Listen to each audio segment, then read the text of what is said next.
Hello everyone and welcome back to my channel. Today I want to talk about distress tolerance or discomfort tolerance. To my understanding, it's one of the most powerful skills that anyone can have in order to deal with different issues. In my case, I'm mostly using it for dealing with my binge eating episodes and this kind of procrastination, and I'm trying to skip my workouts, but practically it can be used for anything. I think it's a very useful skill in order to be successful in general and in order to be able to set some big and ambitious goals and reach them. So I mentioned distress tolerance skill in many of my previous videos because I think it's extremely useful one, and you may heard some different terms that people use for it, like discomfort tolerance, delayed gratification, or self-regulation. But anyway, the idea is the same. The idea is that you are able, in order to reach your big goals, in order to see your progress, be able to tolerate discomfort. And I especially like the term distress tolerance because this is how I actually feel about that. I have a stressful and unpleasant situation, a discomfort. It's a feeling of boredom and I want to immediately go and binge watch my favorite series.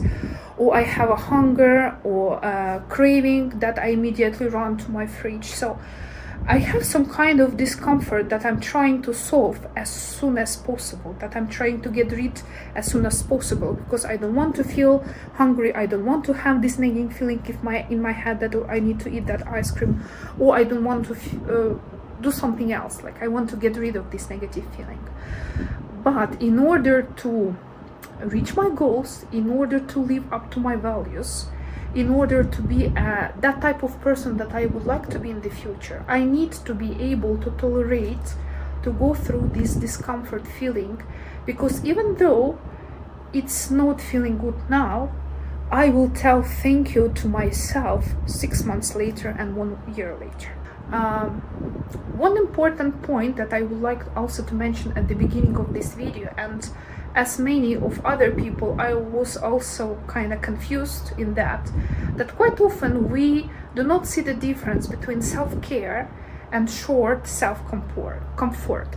Sometimes we think that, and it might be true, that self-care is to be able to eat that ice cream because you want it. Self-care is to have a rest because you had a hard day, and definitely in many cases that's also true, but at the same time we are giving in to this temporarily short comfort, but we are giving up on this long-term result that we would like to have.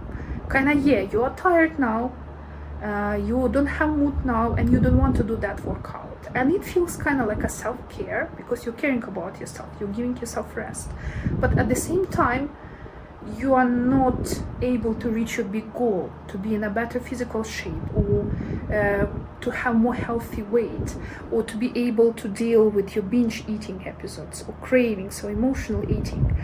And it's definitely a very complex thing, and we should decide it for ourselves when it's actually a self-care tool and you really need that rest and you really need that ice cream, and when it's something different, when we're just sacrificing our big goals for short-term comfort.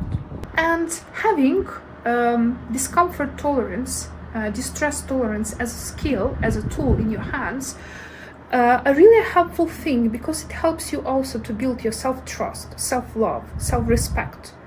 It also helps you to build your self-discipline and being able to reach big and ambitious goals. It helps you to be more mindful. It helps you to deal with emotional eating and with binge eating. And for me, distress tolerance probably is the most important tool in this way, because for me now, those food-related issues are the biggest one that I'm trying to solve. And I think this skill, it's probably one of the most successful in order to reach my goal. So how we actually can build distress tolerance? The first step will be actually to recognize and label that feeling, that discomfort that you actually have. Maybe you are bored, maybe you have a strong craving, and again, you have strong craving as a trigger to run to the fridge, or you are bored and you want to grab your phone and scroll through social media. So you have this feeling, and instead of immediately trying to solve it, get rid of it, you are just naming it and you're recognizing it, and you're telling, okay, now I feel bored, now I'm having this sugar craving, now I feel tired and I don't want to do my workout. And just being able to recognize and name that particular feeling, that particular discomfort, it's already a big step. Next thing, which I already mentioned in one of my previous videos, it's this idea of urge surfing. And I think it's especially useful for those of us who deal with binge eating. Kind of, if you want to know more details, please check one of my previous videos, but kind of short idea is, instead of fighting this craving that you have, and instead of trying to distract yourself and ignore it, and in that way even making it bigger, you are just trying to accept this feeling and ride this feeling as a wave. So you feel how this feeling inside you grows, you feel the peak of this feeling, and you let it kind of disappear 15-30 minutes later. Next thing, which I'm practicing now, is this idea of purposely creating some tiny discomfort situation. It's like I'm hungry, but I'm making myself wait 10 minutes before I actually going to eat. Or I'm going to cold shower, which is discomfort for me, unpleasant, but I'm still trying to stay there at least 1 minute. In that way, I'm trying to build this distress tolerance. Or it can be any kind of unpleasant feeling that you think eventually it's gonna be helpful for you and gonna bring you some results. Another technique, which I also mentioned before, it's this 2-minute rule, but it can be like 10-minute rule, 5-minute rule. You can decide whatever number you like. It's like you decided to walk every morning, but today you woke up and you don't feel like that, or maybe you had a hard day.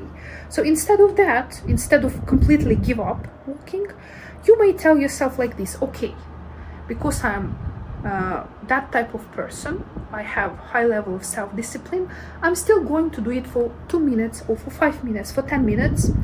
And if after this 5 minutes I still will not like it, and I still will feel like I don't want to do it today, it's okay, I'm gonna give up, it's okay.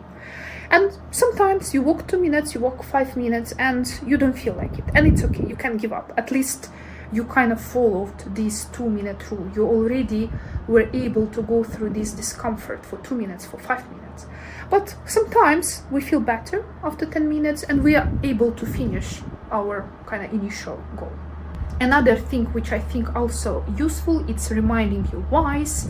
So why you want to do it. Okay, now you are tired, now you are unhappy with something, now it's raining maybe outside, or maybe it's too hot.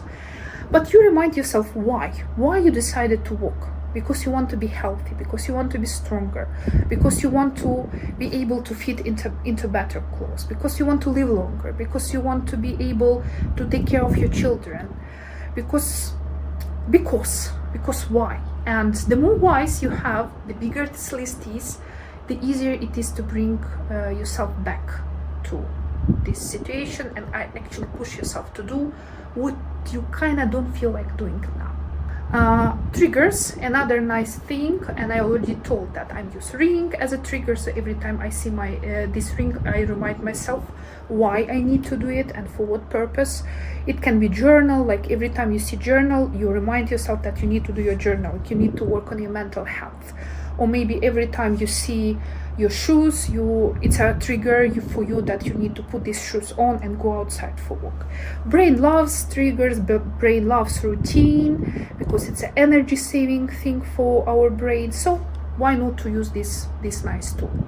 And last point, which I think it's really efficient one in order to build this distress tolerance, it's this idea of approaching all those goals that you set for yourself from the point of view of identity.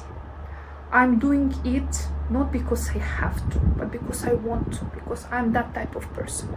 I love walking, I love eating healthy food, I love doing meditation in the morning.